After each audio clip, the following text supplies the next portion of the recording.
Hello guys, welcome to back my channel. কি অবস্থা সবার, কেমন আছেন? নিশ্চয়ই অনেক ভালো আছেন। আমিও কিন্তু অনেক অনেক ভালো আছি। প্রতিবারের মতো নিয়ে চলে এলাম নতুন আরও একটি টেক ভিডিও। বন্ধুরা, আপনারা অনেকেই একটি জিনিস নিয়ে খুবই প্রবলেমের মধ্যে আছেন, সেটা হচ্ছে যে বিকাশে পিনকোড যাচ্ছে না বা ভেরিফিকেশন কোড শো হচ্ছে না। তো চলুন সেই প্রসেসটা দেখে নেওয়া যাক। সেজন্য আমাদের কি করতে হবে, সর্বপ্রথমে আমাদের বিকাশ অ্যাপসে চলে যেতে হবে। তো আমি চলে যাচ্ছি আমাদের বিকাশ অ্যাপসে যাওয়ার পর এখানে বিকাশ অ্যাপসটা ওপেন করার পরে এখানে দেখুন যে বিকাশ অ্যাপসটা এভাবে ওপেন হবে। এখানে নিচে লক্ষ্য করুন, এখানে বলতেছে লগ ইন এবং রেজিস্ট্রেশন। এখানে লগ ইন এবং রেজিস্ট্রেশন দুইটি লেখা আসবে। তো এখানে আমরা যেহেতু লগ ইন করবো, তো এর উপরে আমাকে টাচ করতে হবে। তো আপনাদের যেহেতু বিকাশ আছে, আপনারা সকলে এটা জানেন। তারপরে বলতেছে, তো টাচ করার পর এখানে নিচে দেখুন আপনার বিকাশ নাম্বারটা দিতে হবে। তো যে নাম্বারে আমাদের বিকাশ খোলা আছে সেই নাম্বারটা আমাদের এখানে দিতে হবে। তো সেই নাম্বারটা আমি এখানে দিয়ে দিলাম। তারপর পরবর্তীতে টাচ করে দিলাম। টাচ করে দেওয়ার পরে এখানে একটু সময় নেবে, ঠিক আছে। তো আমাদের একটু ওয়েট করতে হবে। তো আমরা ওয়েট করব। ওয়েট করতে কিছুক্ষণ ওয়েট করতে হবে। তো আমরা ওয়েট করতে থাকবো। তো এখানে দেখুন যে আমাদের একটা ভেরিফিকেশন কোড দিবে এখানে, ঠিক আছে। ভেরিফিকেশন অটোমেটিক একটা কোড দিবে, কোডটা অটোমেটিকলি এখানে নিয়ে নেবে। তারপরে আমাদের বিকাশ অ্যাপসটা চালু হয়ে যাবে। এখানে লক্ষ্য করুন ডাইন সাইডে একটা পুনরায় মানে কোড পাঠান এরকম একটা লেখা দিয়েছে। এটা 30 সেকেন্ড টাইম দেয়। 30 সেকেন্ডের মধ্যে এখানে অটোমেটিকলি ওরা একটা কোড পাঠিয়ে দেয়। তো কোডটা এখানে পাঠাচ্ছে না, এই প্রবলেমটাই আমাদের এখানে হয়েছে, যে কারণে আমরা এটা ওপেন করতে পারছি না। তো এই প্রবলেমটা আমরা কিভাবে সলভ করব, এখানে যদি আপনি পুনরায় পাঠান এর উপরে আবার টাচ দেন তাহলে এই টাইমটা বেড়ে যাবে। এক সময় এটা 2 ঘন্টা ওরা মানে আপনাকে বিরতিতে রাখবে, যে 2 ঘন্টা পর আবার চেষ্টা করতে বলবে, কিন্তু সময় একই জিনিসটা দেখাইবে। তো আমাদের ভেরিফিকেশন কোডটাও অটোমেটিকলি অ্যালাউ হচ্ছে না। তো আমি দুইটি প্রসেস এখানে আপনাদের দেখিয়ে দিব, যার মাধ্যমে আপনারা খুব সহজেই এটা করে নিতে পারবেন। তো কিভাবে করবেন চলুন সেই প্রসেসটা দেখাই। সর্বপ্রথমে আপনারা চলে যাবেন আপনাদের ডায়াল প্যাডে, ঠিক আছে। তো আমি আমার যে ফোনের ডায়াল প্যাড রয়েছে, ডায়াল প্যাডে আপনাদের গিয়ে আমি দেখিয়ে দিচ্ছি যে কিভাবে আপনারা সেই প্রসেসটা করবেন। দুইটি নিয়ম দেখিয়ে দেব। তার মধ্যে সর্বপ্রথম আপনারা ডায়াল প্যাডে যাবেন। ডায়াল প্যাডে যাওয়ার পর ওখানে আপনারা টাইপ করবেন বিকাশের যেই কোড নাম্বারটি *2, ঠিক আমি যেভাবে ডায়াল করছি আপনারা সেভাবে ডায়াল করবেন স্টার, ঠিক আছে। তো 247 দিয়ে হ্যাচ টিপে আমরা বিকাশের যে পিনটা ডায়াল করি। তো আমার প্রথম সিমে রয়েছে, তাই আমি প্রথম সিমটা এখান থেকে সিলেক্ট করে দিচ্ছি।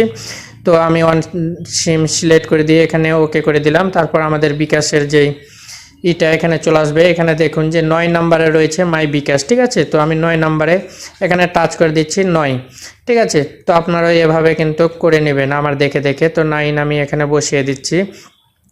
9 এখানে বসিয়ে দিয়ে আমি সেন্ড করে দেব। তো 9 এখানে বসিয়ে দিচ্ছি, ঠিক আছে। তারপর সেন্ড করে দিলাম। সেন্ড করে দেওয়ার পরে এখানে দেখুন চলে এলো যে চেক ব্যালেন্স বা আবিজাবি অনেক কিছু লেখা। তার মধ্যে এখানে 6 নম্বরে একটা লেখা লক্ষ্য করুন, এখানে আপডেট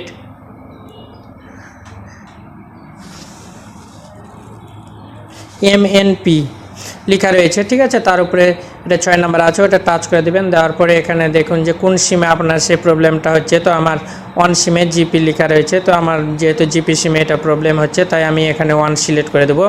তো আমি এখানে 1 সিলেক্ট করে দিলাম, তারপর সেন্ড করে দিলাম, ঠিক আছে। আপনারাও দেখে দেখে এভাবে করে নেবেন। তো আমি সেন্ড করে দিলাম। সেন্ড করে দেওয়ার পরে এখানে আমার বিকাশের পিন কোডটা দিতে বলছে। তো আমি এখানে আমার বিকাশের পিন কোডটা দিয়ে দেবো। আপনারা আপনাদের বিকাশের পিন কোডটা এখানে দিয়ে দিবেন, ঠিক আছে। দিয়ে দেওয়ার পর সেন্ড করে দিবেন। এখানে আপনার এখানে একটা তারা অভিনন্দন জানাবে যে এটা হয়ে গেছে। তারপর কি করবেন, আপনাদের বিকাশ যে আগের অ্যাপসটি রয়েছে সেটি আনইনস্টল করে দিয়ে নতুন অ্যাপস ইনস্টল করে নেবেন। নতুন অ্যাপস ইনস্টল করে নেওয়ার পর আপনারা সেই অ্যাপসে গিয়ে পুনরায় চেষ্টা করবেন, দেখবেন যে আপনাদের সেই প্রবলেমটা সলভ হয়ে গেছে, ঠিক আছে। তো বন্ধুরা, বিকাশ অ্যাপসটি ইনস্টল হয়ে গেলে আপনারা পুনরায় আবার বিকাশে যেভাবে যেতে হয় ঠিক সেভাবে আপনারা বিকাশ অ্যাপসটি ওপেন করবেন, ঠিক আছে। তো আমি এখান থেকে আমার বিকাশ অ্যাপসটি আবার ওপেন করে নিচ্ছি। তো আপনারা দেখে দেখে এভাবে কিন্তু বিকাশ অ্যাপসটি ওপেন করে নেবেন। তো আমি অ্যালাউ চাচ্ছে, অ্যালাউগুলো দিয়ে দিবেন, যা যা অ্যালাউ চাইবে সবগুলো এখানে দিয়ে দিবেন। দেওয়ার পরে এখানে বিকাশ অ্যাপসটি আমাদের ওপেন হয়ে যাবে। তারপর আমরা পুনরায় আবার চেষ্টা করব এখানে লগ ইন করার জন্য, রেজিস্ট্রেশন করার জন্য। তো তো এখানে আবার আমি আমার ফোন নাম্বারটা এখানে দিচ্ছি, দেওয়ার পরে এখানে আবার আমি চেষ্টা করব, পরবর্তী লেখা রয়েছে এর উপরে আমি টাচ দিচ্ছি। তো আপনারাও দেখে দেখে টাচ দিয়ে দিবেন, ঠিক আছে। তো আমি টাচ দিয়ে দিলাম, দেওয়ার পরে এখানে দেখুন যে আমাকে আবার সেই টাইমটা দিবে, কাউন্ট টাইম, যেটা 30 সেকেন্ড দেয় ওরা। এখানে একটু ওয়েট করতে হয়, তো এটা তো আগেই বললাম। তো একটু ভালো কিছু পেতে হলে তো ওয়েট করতে হবে, তাই না? তো আমরা একটু ওয়েট করব। ওয়েট করার পর দেখুন যে আমাদের এখানে কিন্তু সেই টাইমটা দিয়ে দেবে। এই যে দেখুন এখানে টাইমটা দিয়ে দেওয়া হয়েছে। তো এখানে কিন্তু আমাদের অটোমেটিকলি আবার কিন্তু ওই কোডটি চলে আসবে। এখানে অ্যালাউ চাইবে, ওই অ্যালাউ যখন আমাদের এখানে চাইবে তখন কিন্তু আমরা এখানে অ্যালাউ করে দিলে আমাদের বিকাশ অ্যাপসে আমরা প্রবেশ করতে পারবো খুব সহজেই।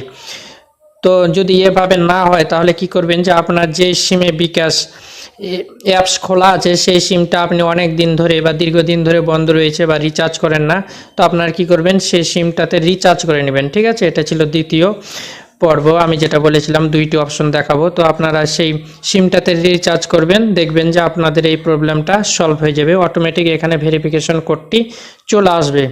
তো বন্ধুরা, এভাবে আপনারা খুব সহজেই কিন্তু আপনাদের বিকাশ অ্যাপসের প্রবলেমটি দূর করতে পারবেন। তো আজকে এই পর্যন্তই, আবার দেখা হবে নতুন কোনো ভিডিও নিয়ে। সেই পর্যন্ত সবাই ভালো থাকবেন, সুস্থ থাকবেন, এই কামনায় বিদায় নিচ্ছি। আমি শ্রী নারায়ণ মালাকার জীবন, আর আপনারা দেখছিলেন নারায়ণ টেক চ্যানেল।